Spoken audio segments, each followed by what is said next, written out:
future discussion about forestry issues here in Maryland. We've provided this series for over a year now, and we've had an excellent response. The program is recorded, and perhaps the most telling difficulty we've had is trying to keep up with the requests for looking at views of previous sessions. And I apologize for the technical issues we've run into, and we're attempting to upgrade our website to accommodate those things. In the meantime, we're looking to post the previous webinars on YouTube sometime in the coming month. So please tune in and keep abreast via our website about those issues. In the meantime, we're very pleased to look ahead to 2023. And to kick off that discussion, we're going to look at some of the most telling issues on the landscape that frame some of the most fundamental pieces of legislation that shape forest protection and its future here in Maryland, going back now nearly 30 years, and that is the Forest Conservation Act. A number of issues have arisen about that act over the last several years, and a number of proposals have been put forward to change it, particularly in light of the commitment the state made in 2013 to no net loss. That is a goal, it's not a mandate, but the idea of how to achieve it is deeply embedded in the Forest Conservation Act. In order to facilitate that discussion, we've assembled an excellent panel today. And our moderator for this series will introduce our panelists. I'm pleased to introduce Megan Carr, one of our former Mel Fellows and now an urban forester for the city of Baltimore. Megan, thank you very much, and please move ahead. Thank you, Gary. Yeah, very excited for today's discussion. As Gary alluded to, the Maryland Forest Conservation Act is one of the most significant state policies regarding Maryland's forests. And it's well established that older forests in particular offer benefits above and beyond very young trees and new afforestation plantings. And given this, does it make sense under the FCA to emphasize conserving existing forests over mitigation plantings and fee in lieu approaches? So to discuss that prioritization, that question, we're joined by two experts today. I'm excited to introduce our first, Harry Huntley, who is the Senior Agricultural Policy Analyst at the Environmental Policy Innovation Center. Despite growing up in urban Baltimore, Harry has a love of agriculture from his first childhood visit to the 32nd Street Farmers Market, which he now manages. His degrees in agricultural science and economics from UMD give him a unique perspective on how to make philosophical environmental policy work within the gritty realities of farming. His professional experiences have varied from a small urban farm to the U.S. Senate Agriculture Committee. Now at the Environmental Policy Innovation Center, Harry combines his on-the-ground expertise and diverse connections to create policy solutions that dramatically increase the speed and scale of nutrient pollution reductions in the Chesapeake and Mississippi watersheds while supporting farm families. So thank you, Harry. Thank you, Megan. That was quite a mouthful. Well, let me just pull up my slides here. All right. I hope you all can see this. And apologies in advance, I've been having some problems with my camera today, so hopefully that doesn't reemerge. But as Gary stated, we were really talking today about protecting forests, protecting existing forests. And so I'm going to dive a little bit into the state of forests and whether or not they're being protected, and then also some opportunities currently for protecting forests, and maybe touch a little bit briefly on what opportunities I see going forward. Although I think Eric has a lot of that as well. So to jump in, I work for the Environmental Policy Innovation Center. In one word, our mission is faster. Our mission is how do we dramatically speed up the pace of environmental progress?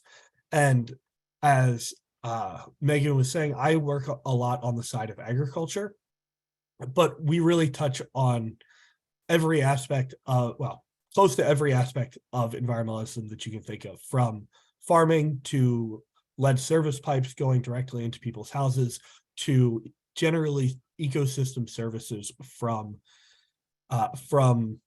human interactions, be that wetland creation or forest protection.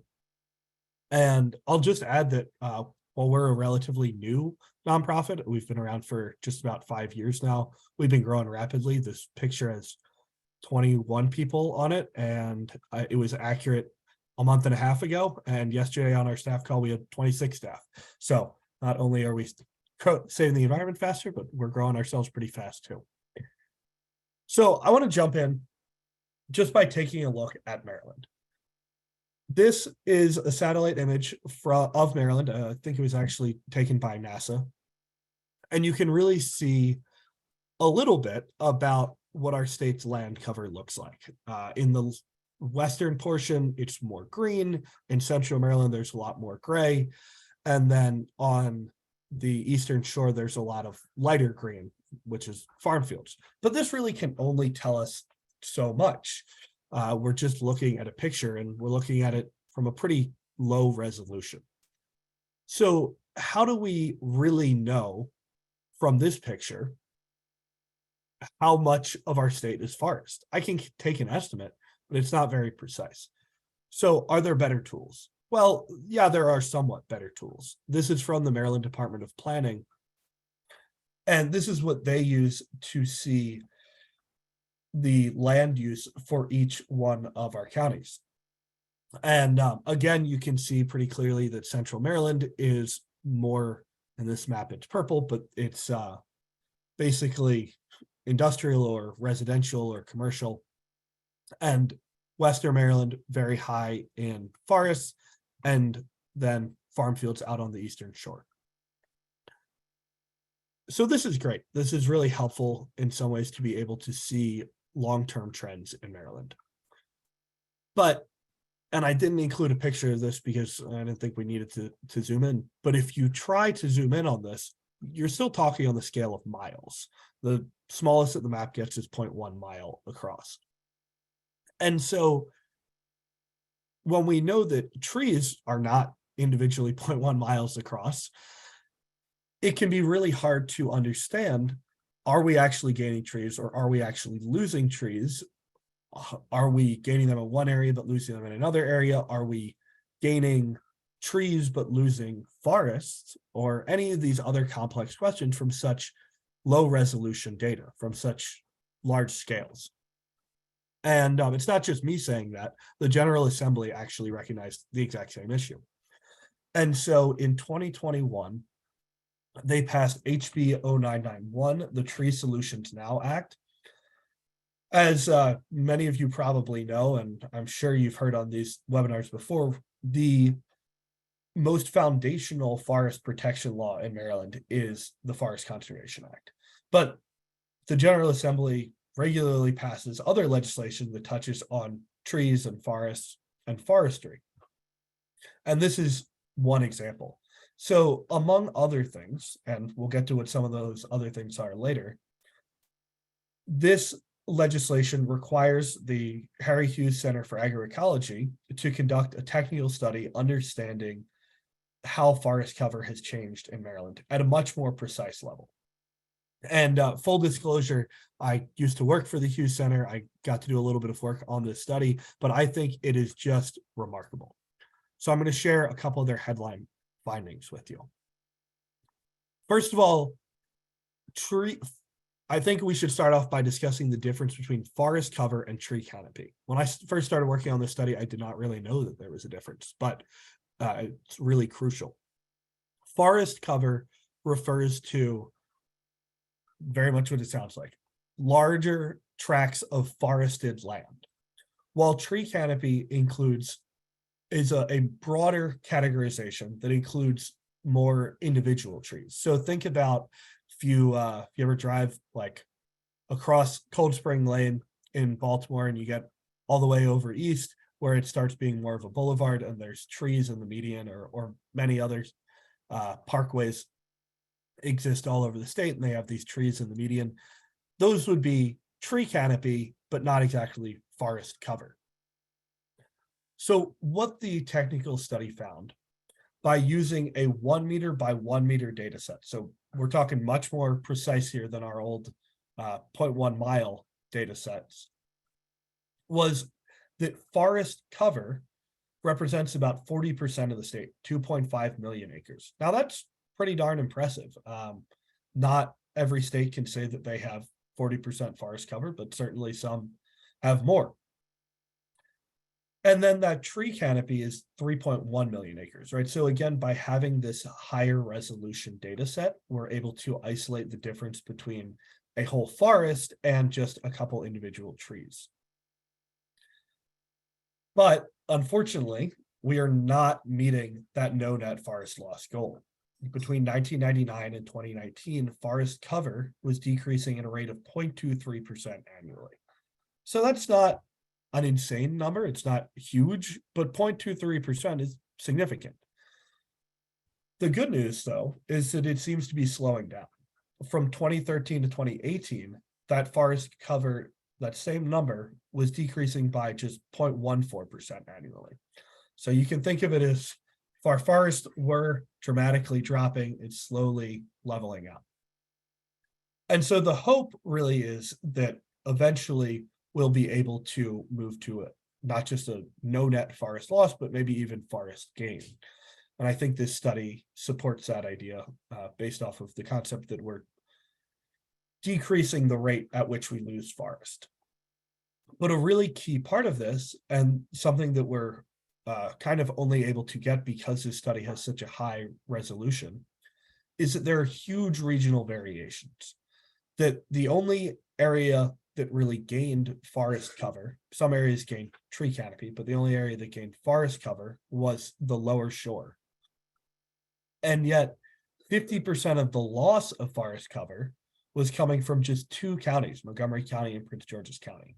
And I think it was something like 73% was coming from just 5 counties, right? So what we're seeing really in many ways is a lot of urbanization, which is removing forest cover, particularly in these central Maryland counties, but that to somewhat offset that, we are seeing more tree canopy in a lot of places.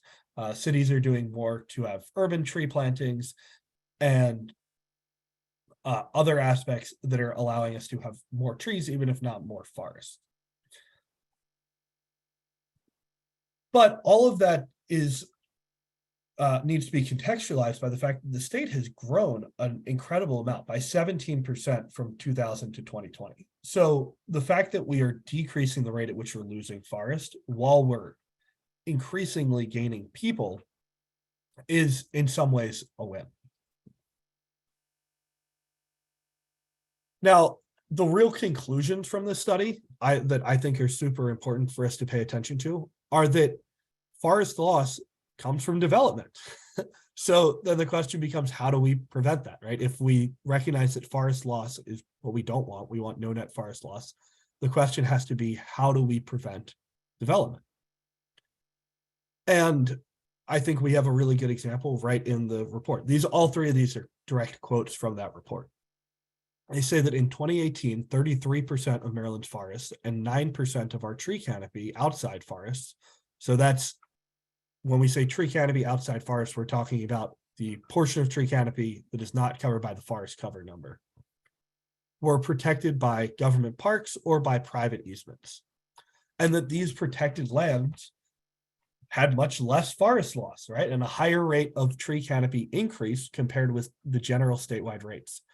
So this is all kind of obvious, right, in a way, but it's really good to have these reinforcements so that we know how to confront the problem. So as I read all of this, fundamentally what I'm getting is if we don't want forest loss, then we need to have more protection, either by having government parks or private easements. So let's look at those government parks. And I'm seeing now this map's a little bit blurry, but this is what you get. These are the 12 state forests in Maryland. And again, what we're seeing, like we saw on the other maps, is that they are mostly concentrated in Western Maryland and on the Eastern Shore. Although here we have more down in Southern Maryland, which are also really important because areas like Charles County are going to be urbanizing even more, and they already are. But the other option is easements. And so this is a map of forest conservation easements throughout the state. Now, here's something different. We don't see any in the two westernmost counties. Why is that? Well, it's pretty straightforward because they're not part of the Forest Conservation Act. Those two counties were exempted from the Forest Conservation Act because they have so much land cover already. But what you can see is that there is a real need for forest conservation easements. I mean, these individual dots are not making up that much of the state. And so if we want to protect the state's forests, we need to have more opportunities for easements. So what are those options right now? The first one I'll start with is ACEP, the Agricultural Conservation Easement Program. It has easement in the name, so it makes a lot of sense to start there. And this is actually probably the most limiting. This is a federal government program that is really designed around protecting not so much forests, but agricultural lands. But it can protect forests if they are associated with an agricultural property. So this is something that we see a fair amount in Maryland, where people may own land that's, I don't know, just making up numbers, say they have 100 acres and they're farming 30 of it, and then they keep some in woodlands. So we can use this money for those kinds of opportunities. And the reason why I bring this up is because, not because, again, ACEP is not the easiest program to use for this. It's not the most designed for protecting forests, but I think it's really important we include it here because it's about to get a lot of money under the Inflation Reduction Act, billions and billions of dollars. It's a total of 19.45 billion is going to 4 agricultural conservation programs. And ACEP is one of those. I forget the exact number for ACEP off the top of my head, but that Inflation Reduction Act money could potentially be used to protect Maryland forests, especially those associated with agricultural lands. Another USDA program is the Conservation Reserve Enhancement Program. CRP is the Conservation Reserve Program, pays farmers to take some ag land out of production. CREP is specifically to work with states to take to plant forest buffers along waterways. Now, I'm not touching on CREP because I'm talking here about protecting forests, but what we have in Maryland through the Department of Natural Resources is a really interesting program where folks who already have CREP buffers planted, right? So again, this is trees between typically between a farm field and a stream, but really just next to a stream. When those contracts with USDA expire, Maryland will pay for an easement on that land. So this is something that can keep those really some of the most crucial forest lands, the ones right next to streams, in forests forever. And then two others that I will just touch on fairly briefly are the Maryland Environmental Trust, and I included Forever Maryland here. They don't actually buy easements, but they represent a lot of the local land trusts, all of the local land trusts throughout the state. So starting with Maryland Environmental Trust, they can hold easements themselves. Easements are an agreement that the land will not get developed. So Maryland Environmental Trust, landowners can donate easements to them, including on forest properties. And in many ways, these local land trusts operate similarly, where they can pay or receive a donation of forested land that will then be held in an easement that says, typically it says you can't build new houses on this land, which again, right, we know development pressure is the reason why so many of these forests have been lost.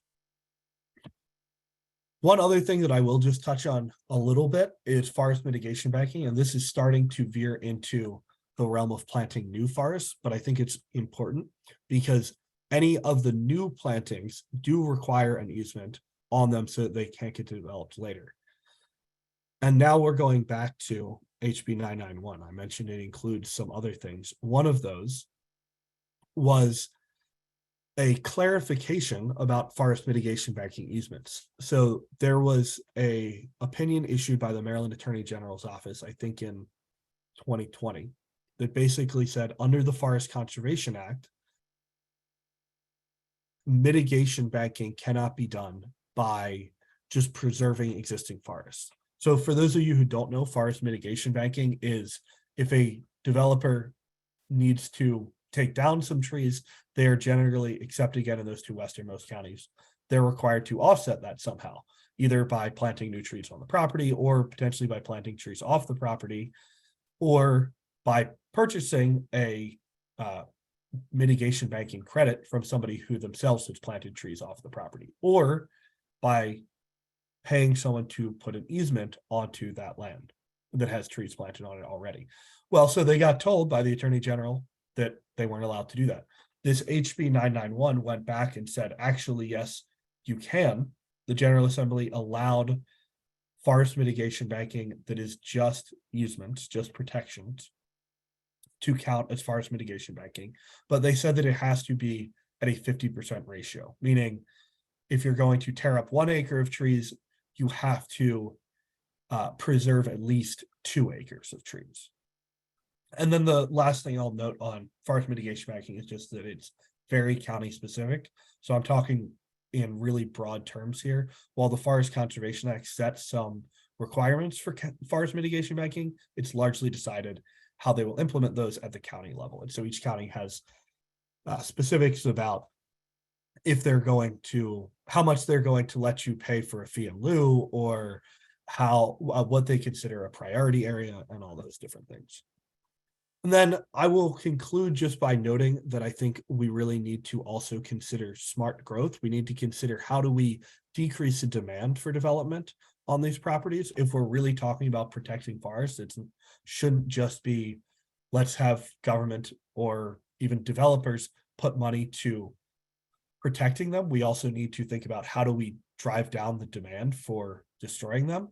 And Maryland has been a real leader on smart growth. This is the logo of the National Center for Smart Growth, headquartered right here in Maryland. And so finding ways that we're not just increasing suburban sprawl and tearing down forests to do it, I think will be a really crucial component to anybody interested in protecting forests. And the way that we do that is by allowing people to live in, allowing people who want to live in dense cities, and thus we have to allow people to be able to build dense housing in cities. So that is the note I will leave you on. And if you have any questions, feel free to put them in the chat. You can also email me here. That's me, that's my dog. And thank you all for having me and letting me talk today. Great. Thank you very much, Harry. Very informative, and always appreciate the inclusion of a cute dog photo. We don't get nearly enough of those. I will make a quick note as we transition to our next speaker. For folks who have questions for either of our speakers, I'd encourage you to pop those into the Q&A chat. Box should pop up at the bottom of your screen. We definitely encourage people to ask questions. Always find it really adds to the conversation. Speaking of the conversation, we'll continue it with our next speaker. Eric Fisher is the Maryland Assistant Director and Land Use Planner with the Chesapeake Bay Foundation. Eric joined CBF in 2007 to help the state and local communities align growth and infrastructure policy with water quality restoration goals. As the Maryland Assistant Director, he helps manage a team of scientists, lawyers, outreach coordinators, and volunteers to protect and restore the Chesapeake Bay. Eric holds a master's degree in community planning from the University of Maryland at College Park and maintains ISIP, AICP credentials from the American Planning Association. Thank you for joining us. Thank you, Megan. And thanks to all of you for taking an hour out of your busy schedules to be part of this conversation this afternoon. I should probably start off with a bit of bad news, and that is that I do not have a cute dog photo for this presentation today. However, you may see a cute cat flying across the screen live and in person at some point. So just a heads up, he's become locally famous on these types of events. As Megan mentioned, I've been with Chesapeake Bay Foundation for a good while now. Our organization, for those of you who are not as familiar, works in environmental education. We work in advocacy. We work in litigation when necessary, and also restoration to try and help the partnership achieve bay restoration goals from Harrisburg, Pennsylvania to Virginia Beach, Virginia. We have 6 offices. We have nearly 200 employees dedicated to helping many of you achieve those goals. Thank you for all the work that you do towards bay restoration. We're talking about trees today. People ask me what what is the most important thing I can do to save the bay? And in almost every case, I say, just plant a tree. As you all know, trees have so many benefits for water quality, for carbon sequestration, for community health.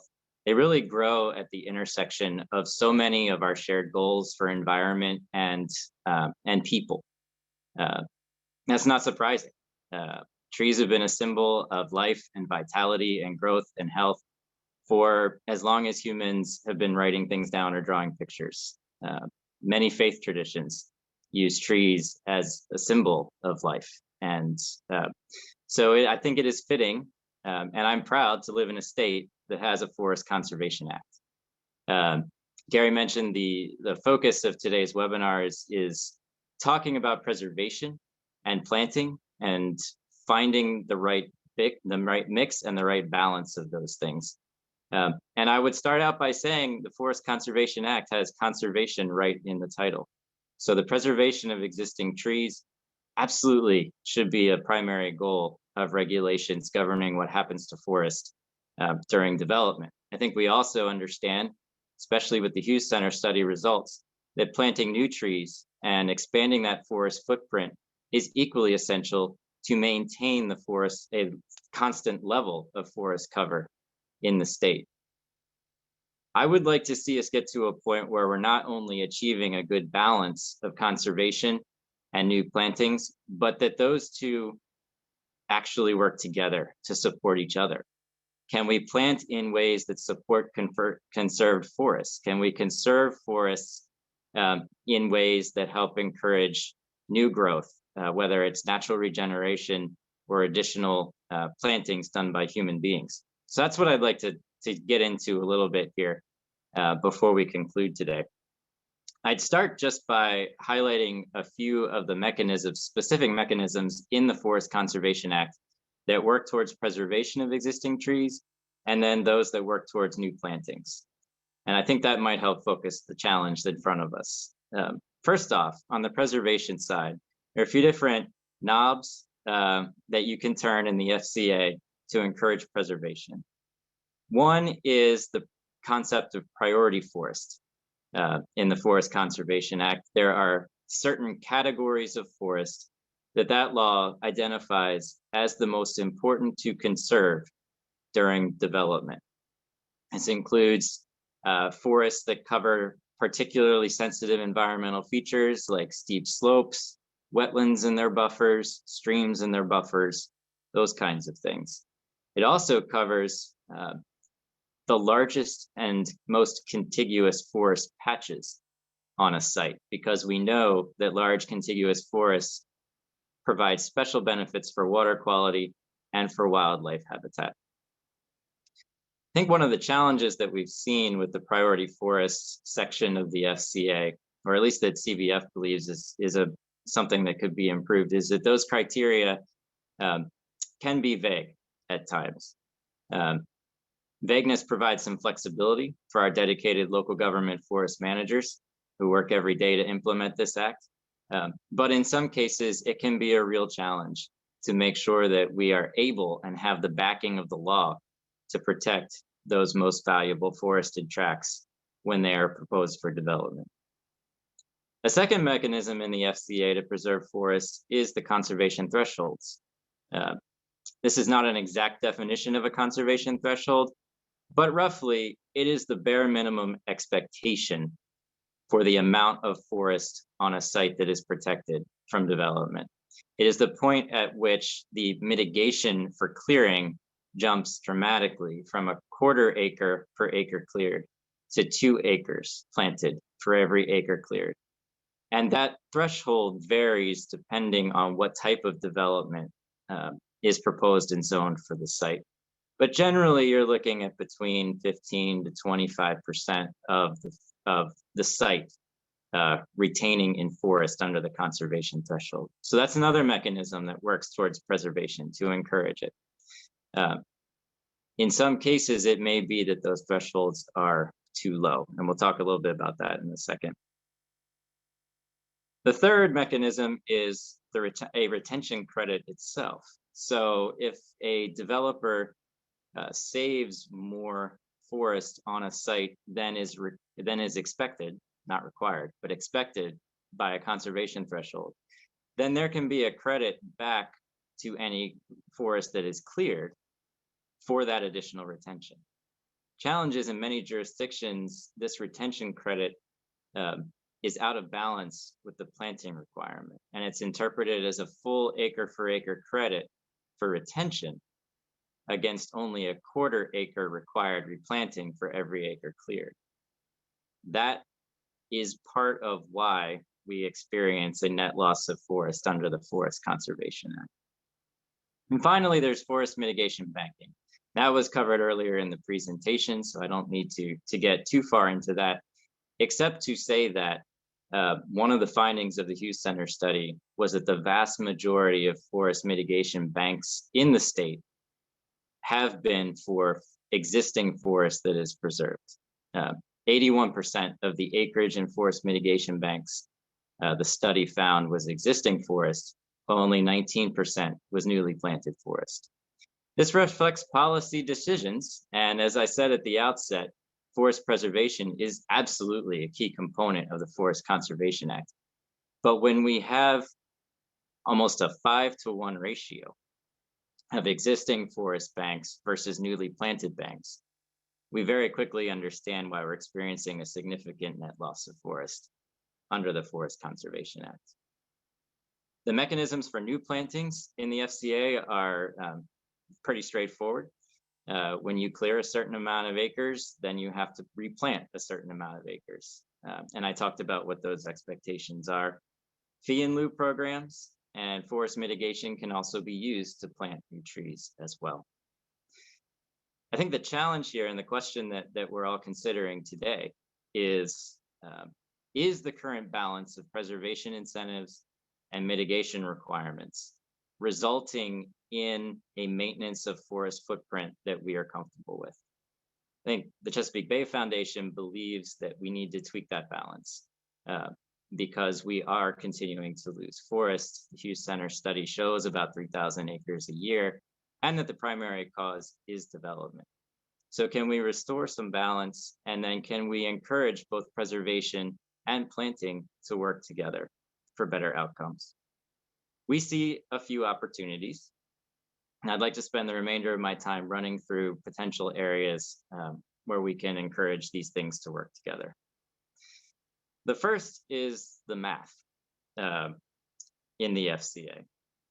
Do we need a higher replanting ratio, either above and or below the forest conservation threshold? We think the numbers probably say yes, we do.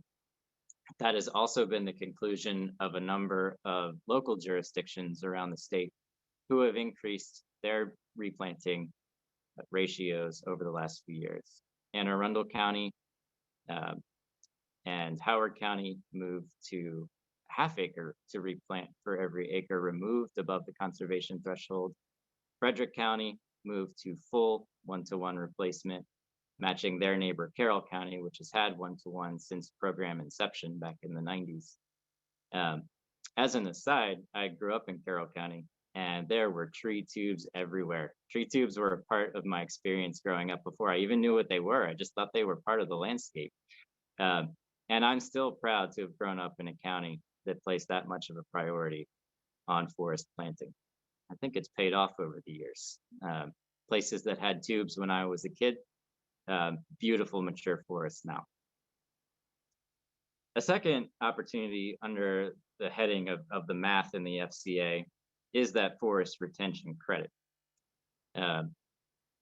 Is it appropriate to give a full acre of retention credit when the planting requirements are so much lower? I think that's a fair question for us to ask and discuss as a community. I think another question that we could ask about the retention credit is, should we be giving equal credit for retaining any kind of forest whatsoever?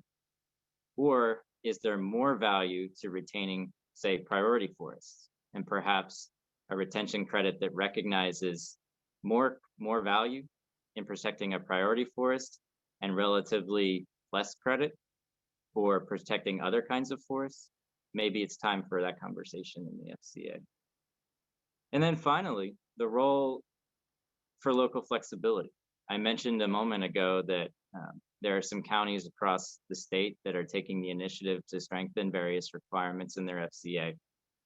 Can we recognize that local flexibility? Can we ingrain it into law and perhaps even extend additional flexibility beyond the current state mandated formula between conservation thresholds, replanting ratios, if a local jurisdiction can demonstrate that they are approaching no net loss? It's an interesting possibility.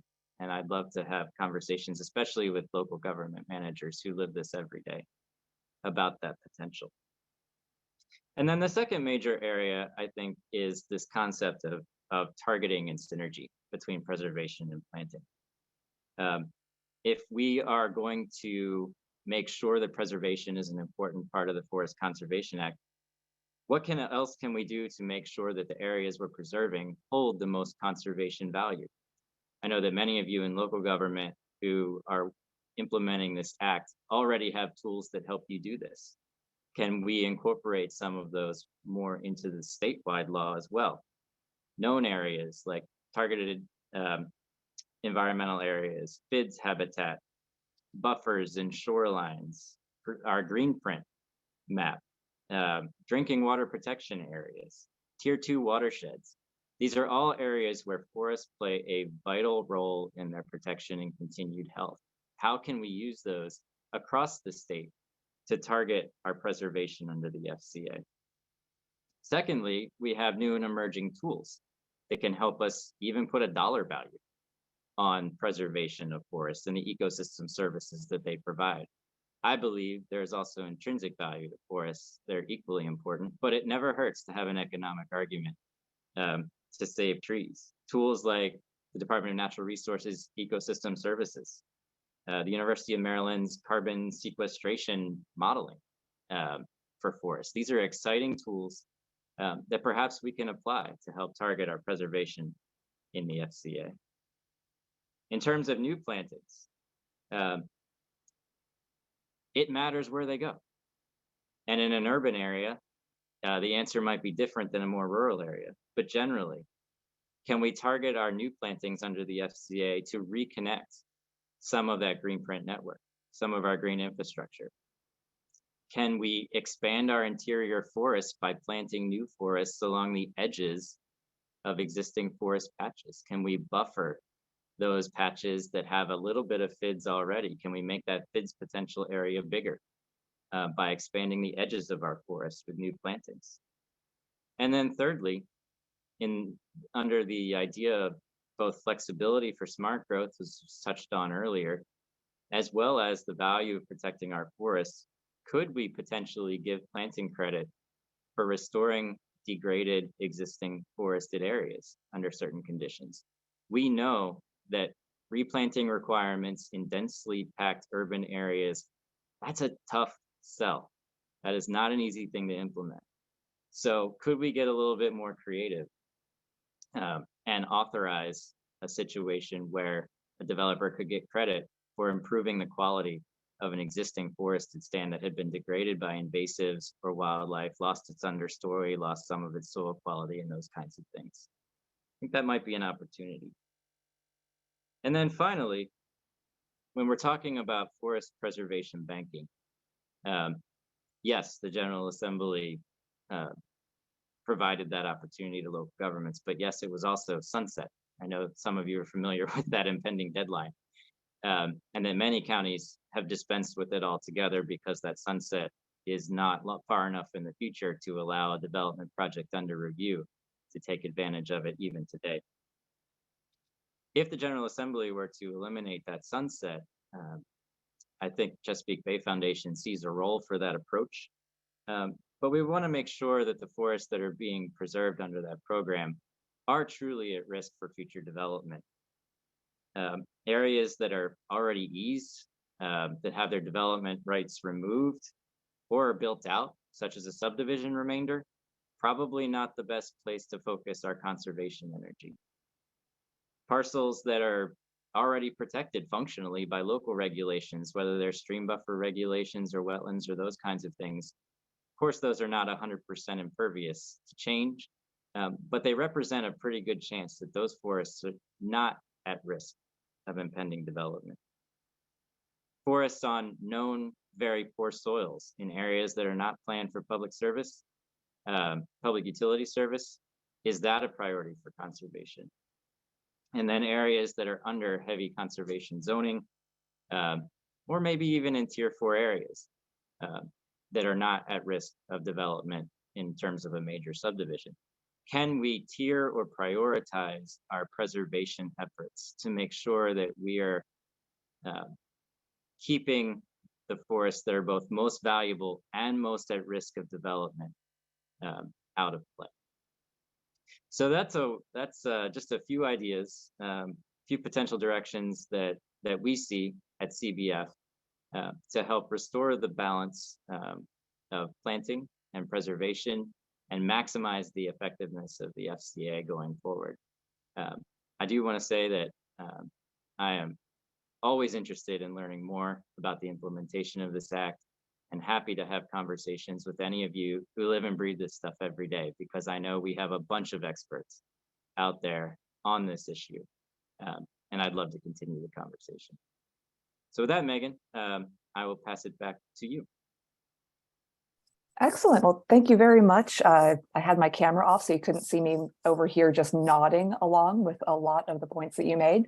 But yeah, really great discussion and excited to continue it.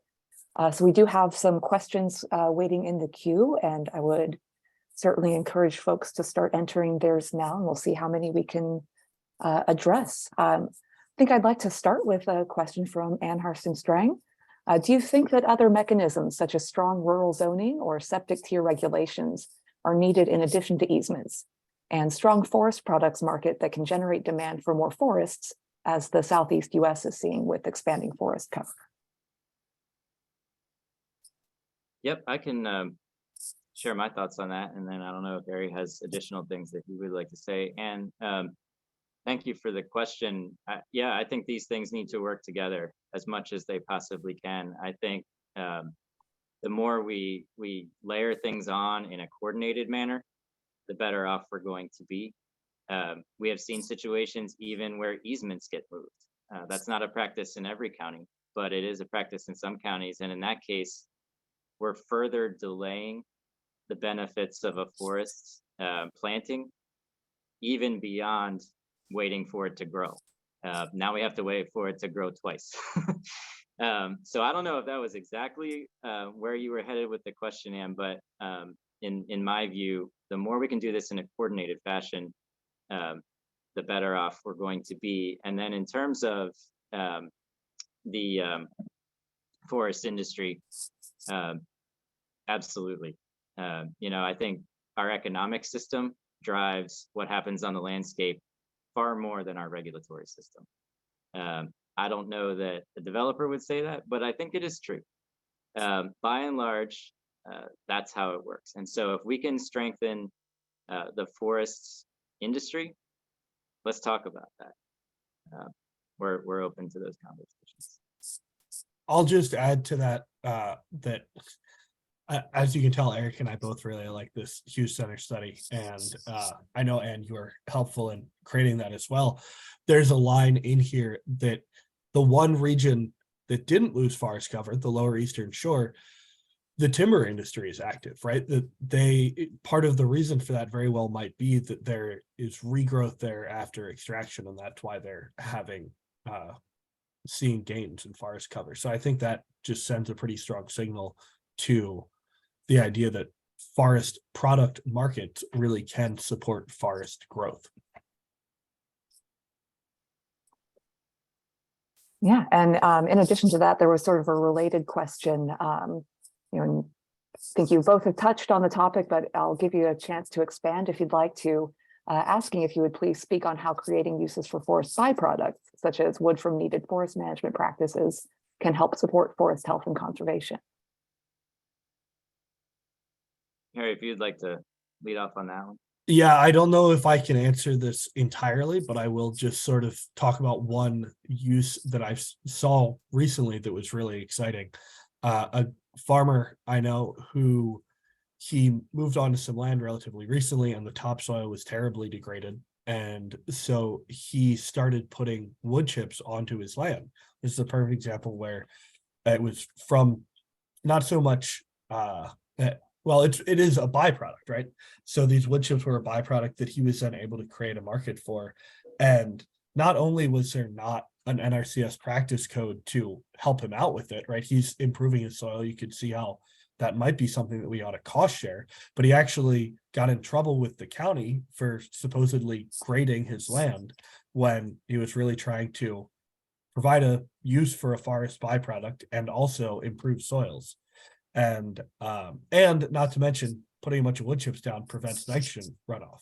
So that is just one example I'll say where we could clearly do more to encourage a use of a forest byproduct. Great. And I would add just a couple things. One is some considerations about how we go about using our forests. The way we choose to do that can have significant environmental implications. On the water quality side, a clear cut, the science is showing, creates a pulse of nutrients that is equivalent to years of standard flow of nutrients from that same patch of land. So being selective, and I know the industry tries to do this as much as possible, is far superior from a nutrient standpoint than a clear cut.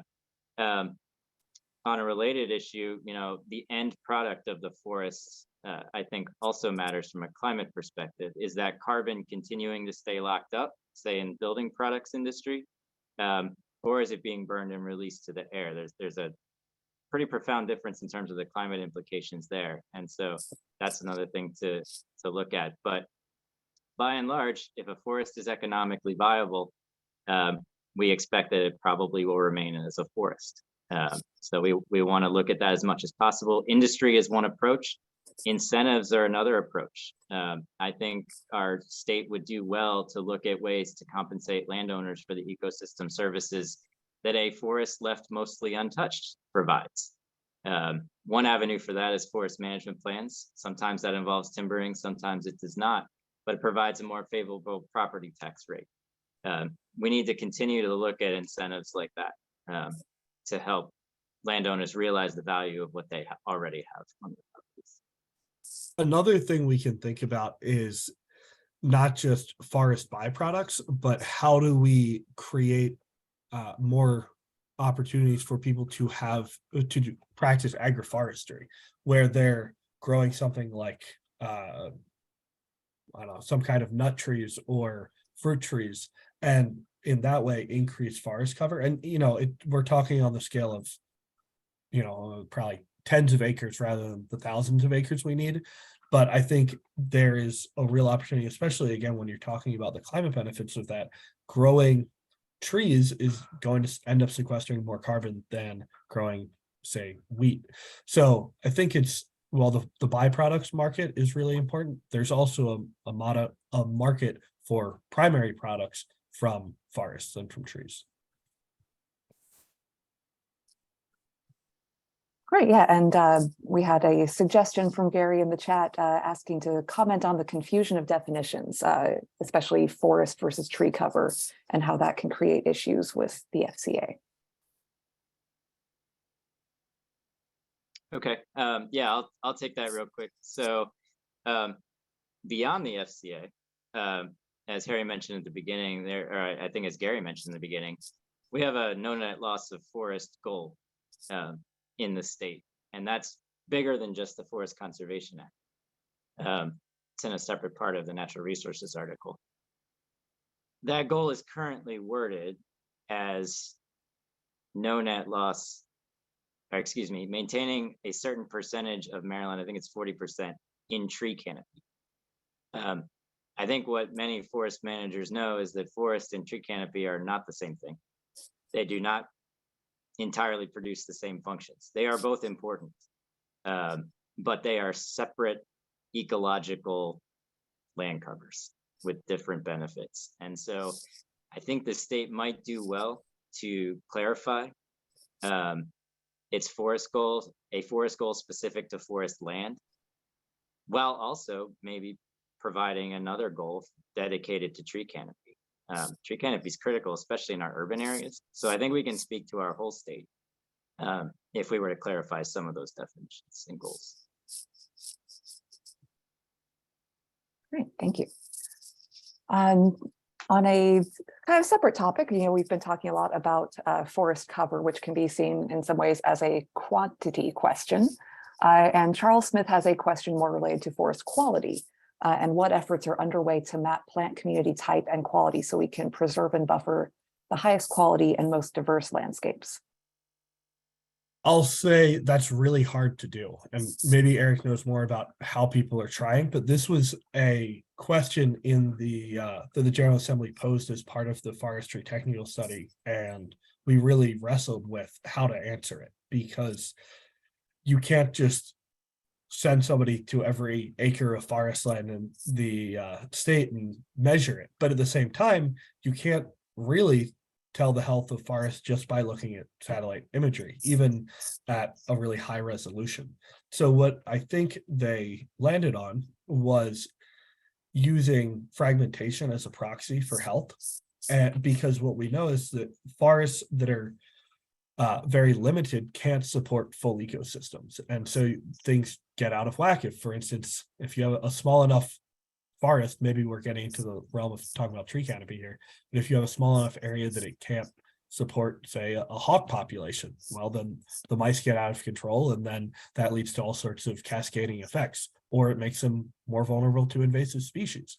So I will just say this is a really important question, and I think what we need to do is find better ways to evaluate forest health at scale, but a big part of the problem is always going to be forest fragmentation. Yep, I would just add, I think this is where a tool like the forest inventory analysis really shines. When you have sampling methods, you can get out there and you can start looking at things like this. So I think we're all thankful that we have that as a tool. When you're looking at broad-based forest cover and change, your 1 meter LiDAR is going to tell you the best story, but it's good to have a diversity of tools at our disposal. And I agree, this is an area where it's just a question of resources. Can we do more? Because we could certainly do good things with that information.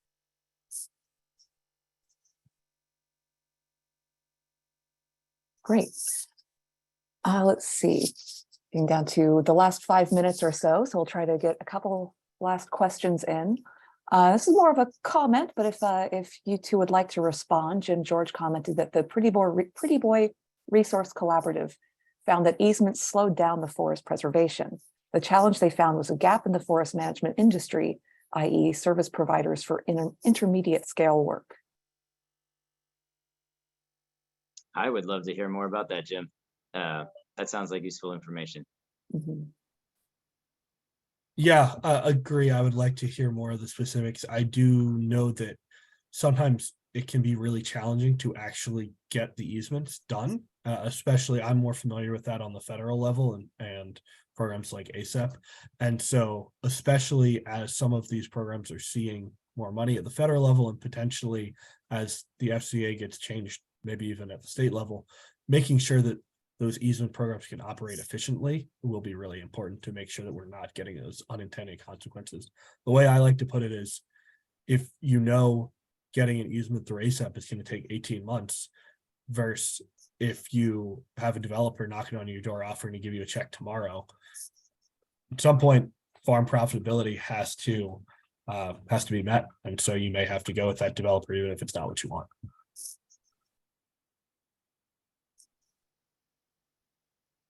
Right, and next, comment from Jonathan Bowman, who asks you to please comment on the following.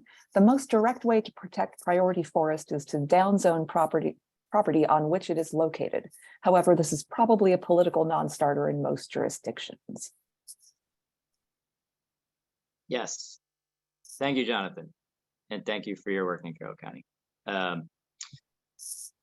Frederick County, I think, found a decent way forward. It may not be the only way forward, but when they went to 1-to-1, they also adopted a separate bill that basically removed the acreage of priority forests on a site from the density calculation under the zoning. So in other words, just for round numbers, if it was 1 house per acre on 100 acres, normally the developer would be asking for 100 houses, or could be asking for 100 houses. Let's say there was 20 acres of priority forest on the site. At 20 acres comes off the 100. And so the zoning density allowed under the zoning ordinance would then be 80 houses as opposed to 100. So it's very site specific, but it does start to remove some of that tension between allowable zoning and what the Forest Conservation Act is attempting to do. I think ideally, we know where our forests are. To a certain extent, we know where our most contiguous and valuable forests are. That information would be used at the outset for regional plans and then zoning ordinances that follow. I think those of us in practice understand that there are a lot more considerations than just that.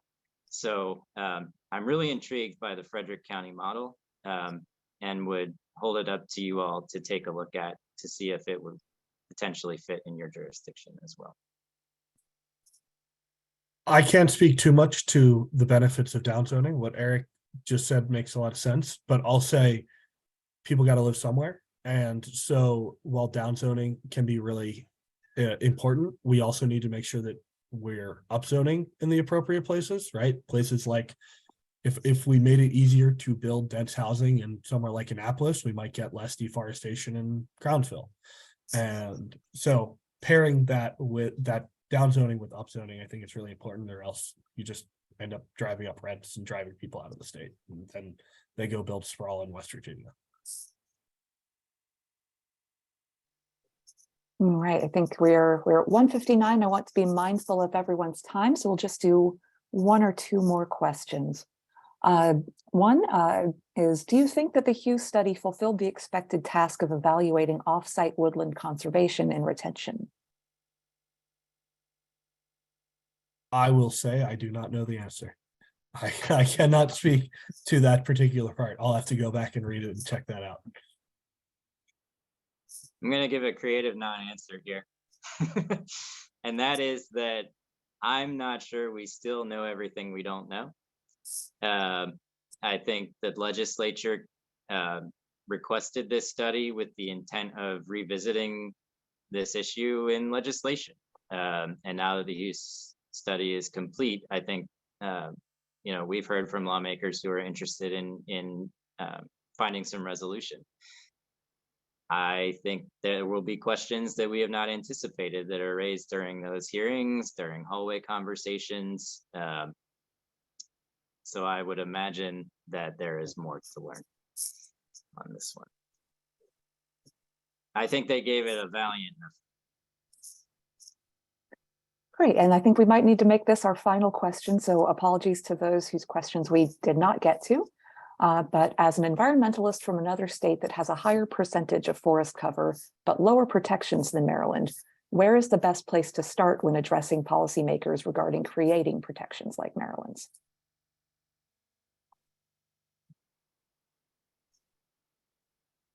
I think this is maybe getting a little bit off topic, but I think you have to build power. I think if you're talking about somewhere where no one in the legislature cares about forest protection or cares about conservation, period, you have to make sure people get elected who do. And it's not really, you're not going to make a lot of progress beating your head against the wall of obstructionists. And so go talk to your neighbors, make sure they're voting, and make sure that you can take those efforts to scale and get more people voting who believe that conservation is important, and hopefully elect people to positions of power who can make conservation a priority. It's probably not the answer you're looking for, but that's the way I see these things. Yeah, and I'll just conclude with the idea that we need a holistic solution to forest loss. And if you are seeing increasing development pressure, you can look to a state like Maryland to see what is coming, both in terms of the threat and the success to a certain extent that we've had in staving off the worst losses. Yes, we need financial incentives. Yes, we need education, but regulation has played a critical role in saving forests in Maryland. The FCA has made a difference. We think it needs to make a bigger difference. We think it needs to be strengthened so that local managers have the tools. But it works. In Carroll County, which has had 1-to-1 for decades, they don't experience a net loss. Frederick County, when it had 1-to-1 and is now back to 1, has not experienced a net loss. There are other ways to do it. But regulation has been proven effective in Maryland as part of a larger strategy. All right, I think we'll need to leave it there, but I just want to thank Harry and Eric again for your time, your expertise, and for a really great conversation. Gary? I want to thank all of the panelists today, both Harry and Eric and Megan, and all of you for joining us today in what I think is the fundamental purpose of this series of webinars, which is to frame issues of significance and relevance to forest cover in Maryland in the future. I want to thank all of you for joining us and invite you to tune in on the third Thursday of every month, and look forward to seeing you join us again in February for another lively discussion of the issues that will affect the future of forestry in Maryland. Thank you very much for your time and have a good day.